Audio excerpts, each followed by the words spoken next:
Assalamualaikum warahmatullahi wabarakatuh. Mudah-mudahan semuanya dalam keadaan sehat walafiat, tetap semangat walaupun situasi hari ini dalam situasi pandemik tak menentu entah sampai kapan ini akan berakhir. Walaupun begitu kita tetap optimis, jaga diri kita dan juga keluarga dengan tetap menerapkan prokes yang ketat.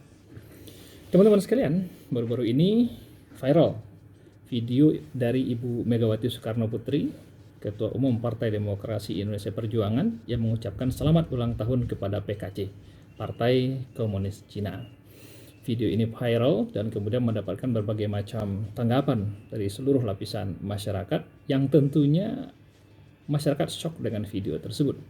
Sebab bagaimanapun yang namanya paham komunis, ya, ideologi komunis itu merupakan sebuah ideologi yang pernah eksis di Indonesia dan masyarakat mengalami pengalaman traumatik. Hampir saja terjadi revolusi sosialis di Indonesia dan merubah bentuk negara Indonesia menjadi sosialis. Dalam prosesnya kemudian kita paham tidak sedikit pengorbanan ulama, tidak sedikit ulama yang dibunuh, yang dibantai, para santri tidak sedikit yang kemudian hilang pada waktu itu, dimasukkan ke dalam sumur-sumur, ke dalam lubang buaya dan segala macam. Jadi ada semacam pengalaman traumatik terhadap ideologi komunis di dalam negeri. Di Cina sendiri, kaum muslim juga mengalami pengalaman traumatik yang tidak kecil. Kita paham bagaimana rezim komunis Cina senantiasa melakukan ethnic cleansing, melakukan pembersihan etnis terhadap muslim Xinjiang. Dan kita paham bahwa rezim Cina itu merupakan rezim yang ditopang oleh Partai Komunis Cina. Partai Komunis Cina satu-satunya partai yang ada di Cina, dan partai itulah yang kemudian mendukung terjadinya ethnic cleansing di Xinjiang. Dan terjadilah penurunan yang sangat signifikan jumlah kaum muslim di Xinjiang dari awal sampai hari ini senantiasa berlangsung secara terus-menerus. Jadi Partai Komunis Cina itu merupakan partai yang berbasis ideologi sosialis yang anti dengan agama, anti dengan kaum muslim.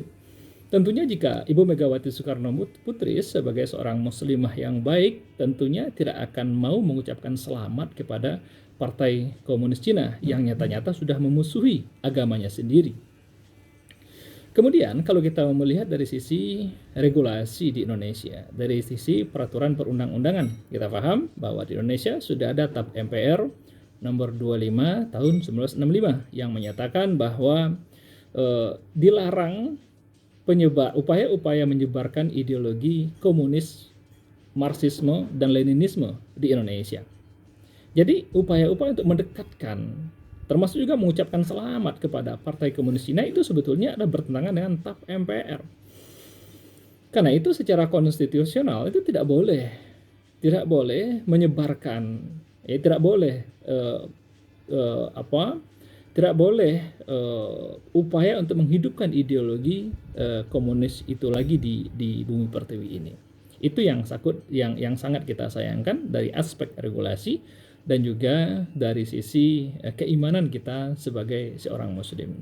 Kemudian kita paham tidak lama kemudian salah satu petinggi PDIP, Bapak Hermawan Supratikno, kemudian dia mengatakan bahwa apa yang salah dengan ucapan itu.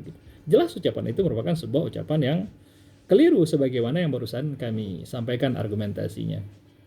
Kemudian beliau juga mengatakan bahwa sebagai sebuah bangsa yang beradab, ya tentunya kita harus mengucapkan selamat kepada Partai Komunis Cina. Justru sebagai sebuah bangsa yang beradab, kita tidak pantas mengucapkan selamat kepada sebuah partai yang sudah melakukan pembantaian terhadap kaum muslim. Di mana adab kita? Justru adab itu disampaikan kepada orang-orang yang memang memiliki adab, atau terhadap mereka yang hari ini secara kemanusiaan mengalami keterpojokan, senantiasa dibantai, seperti misalnya kaum muslim Palestina. Sekarang apa yang dilakukan oleh PDIP terhadap kaum muslim Palestina?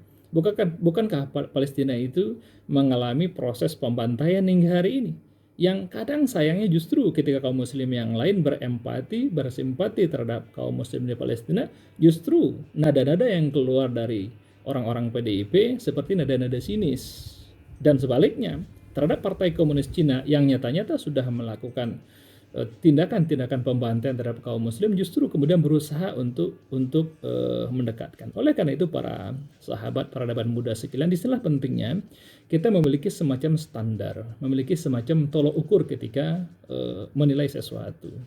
Tolok ukur apa yang paling benar? Tentunya secara ringkas bisa kita katakan bahwa tolok ukur yang paling benar itu adalah tolok ukur yang berasal dari akidah Islam. Sebab bagaimanapun Islam itu merupakan sebuah ideologi, sebagai sebuah way of life yang berasal dari Allah Subhanahu wa taala, yang tidak akan pernah bisa ditandingi oleh ideologi yang lain manapun. Jika kita menjadikan Islam sebagai sebuah tolok ukur, maka jelas ucapan selamat kepada Partai Komunis Cina ini bertabrakan dengan ideologi Islam, sedangkan upaya simpati dan empati kepada kaum muslim yang ada di Palestina itu merupakan sebuah kewajiban agama. Oleh karena itu, jika kita ingin bangkit secara peradaban, jika kita bicara peradaban tadi, maka peradaban yang paling tinggi itu adalah peradaban Islam. Mungkin perlu saya sampaikan apa yang dimaksud dengan peradaban. Peradaban itu berasal dari kata hadarah dalam bahasa Arab itu.